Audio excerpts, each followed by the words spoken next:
এত রোদ আর গরমের মধ্যে আমরা কিন্তু বেরিয়েছি আজকে ব্যাংকে।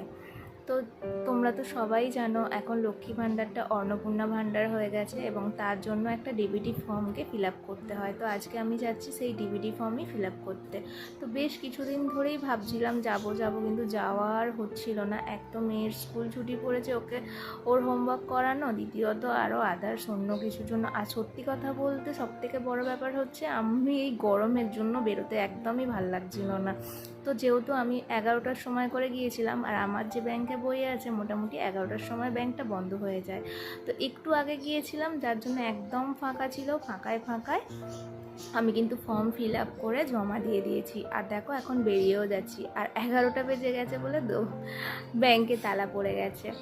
এবারে আমি ওখান থেকে বেরিয়ে কিন্তু আরও একটা জায়গায় যাব। সেই জায়গাটার নাম তোমাদের এখন বললাম না, পরে অন্য কোনো একটা ভিডিওতে জানাবো। তো এখান থেকে আমি কিন্তু আমার বরের সাথে যাব না, আমি কিন্তু টোটো করেই যাব।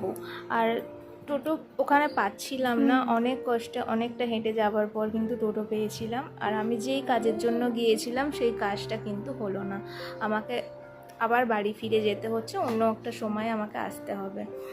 তো এখান থেকেও না আমাদের বাড়ি যাওয়ার জন্য টোটো পাওয়া হচ্ছে খুব কষ্টের ব্যাপার। একটু হেঁটে আসার পর আমি একটা টোটো পেয়েছিলাম, তাও সেই টোটো আমাকে নতুন রাস্তা পর্যন্ত নিয়ে গিয়েছিল এবং সেখান থেকে আমাকে আবার একটা টোটো করে তবে বাড়ি আসতে হয়েছে। আর সত্যি কথা বলতে এত রোদের মধ্যে আমি ছাতা নিয়ে যেতে ভুলে গিয়েছিলাম, যেহেতু বরের সাথে গিয়েছিলাম তাই আর ছাতাটা নেওয়া হয়নি।